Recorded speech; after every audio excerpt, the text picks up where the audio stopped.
I'm on the road today, so I decided to do another video. I hadn't trying to get in the hang and the swing of doing this. This is not something that's normal, comfortable. Not really comfortable, but I'm doing what I can do. But I just had something on my mind, when I was out, and I just thought about it. One of the things when you talk about being a man, one of the most foundational things is your spirituality. You need to know where you stand, what you believe. That's important. And I know, at least for me, there were, for years, I actually spent years kind of in and out of a bunch of different things. I ended up, when I was with my when I was with my godparents, my godfather was Jehovah's Witness, and my godmother, she was a Seventh-day Adventist, at least part time, and then she would watch Fred Price on Sundays. So, it was kind of, so growing up in that kind of environment was a little bit different. Then when I got my mother, it was a non-denominational church across the street from us where we lived, and ended up going to a Catholic school until, things happened and couldn't go there anymore. So ended up having to go back to public school. But, so, and that was kind of growing up what I was kind of pretty much exposed to until later on when I became an adult. I ended up going to my first Pentecostal church. Never been to one, never did. Well, I guess technically it was considered holiness, I guess, but it was something that was unfamiliar to me. I wasn't used to it, and it was something I had to become accustomed to because it was weird to me. I wasn't used to the whole, speaking in tongues and everything else. That was strange. So, during the growing process that I had, spirituality was a part of it. And like when I look at my godfather, I don't remember I don't know what his life was like before he became Jehovah's Witness, but from everything that I heard, that once he became a Jehovah's Witness, a lot of negative things he was doing in his life, he cut out.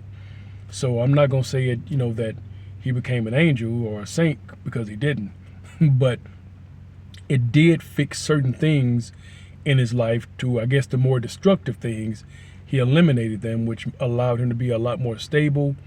And also, I'm glad he eliminated that because it helped him to be a better role model for me.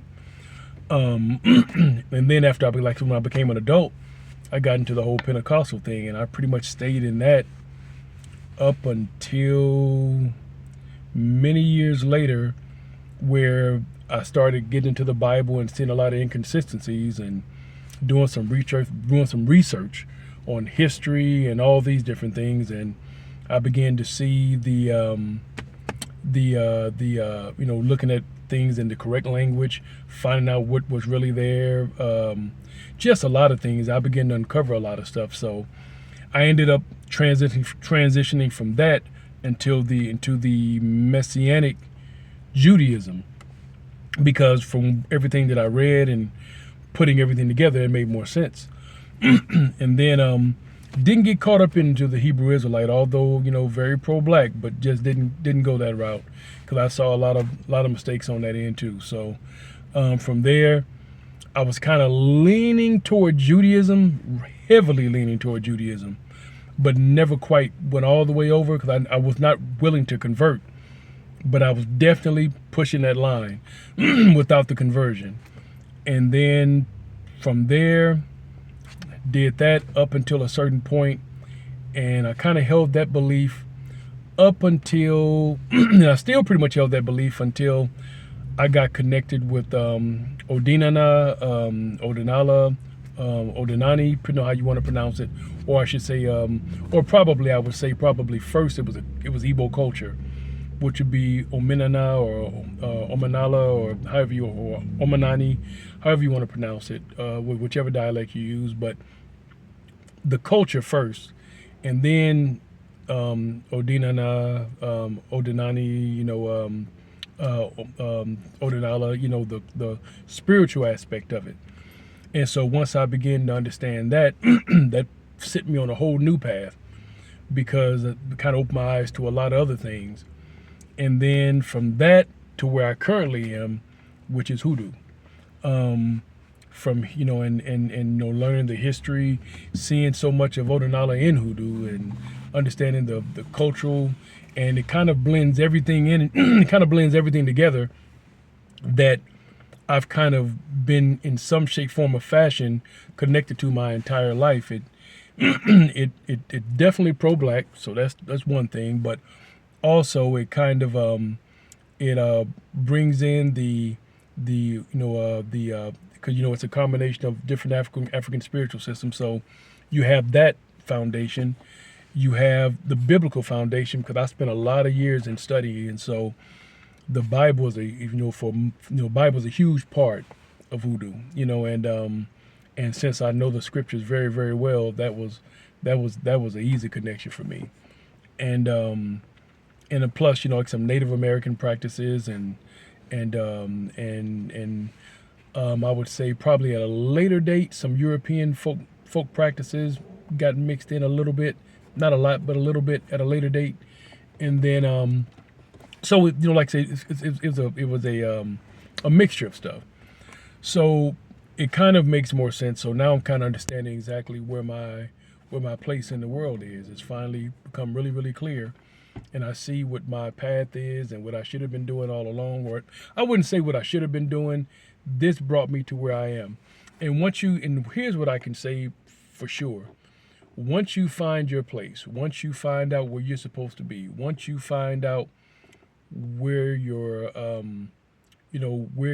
path is, once everything comes together, it makes a difference, because at that point you now have a solid foundation. You now know where you belong. You now know what you should be doing and how you should be living and what your purpose is in life. And there were a lot of gifts and things that I've had in my life for years that nobody seemed to understand, or kind of brushed them off or whatever. But hoodoo had a way of opening everything up.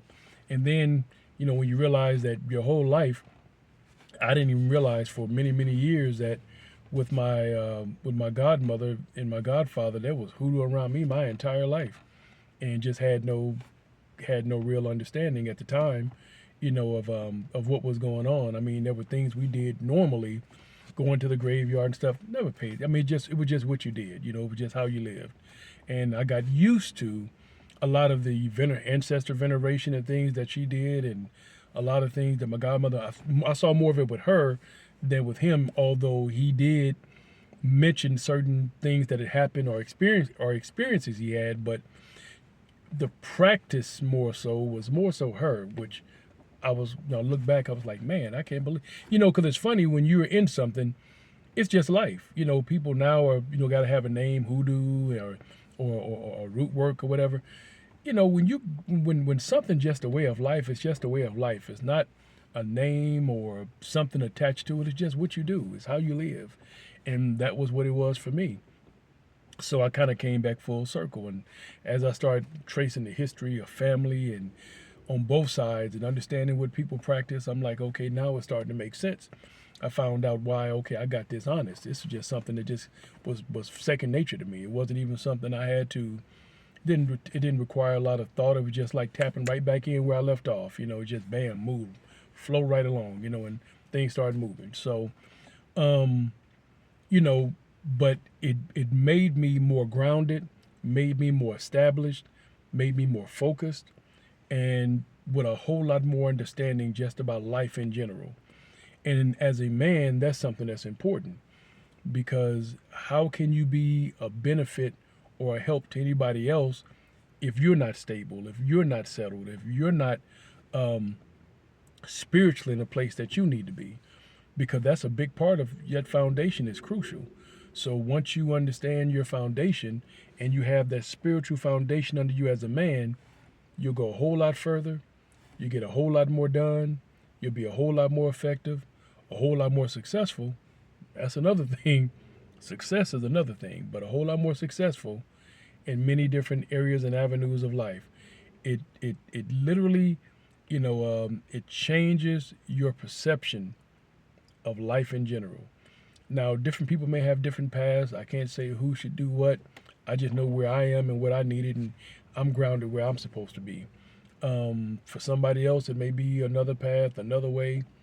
You need to know that. But all I know is that as a man, you need a foundation. If you don't have that foundation, you're going to struggle.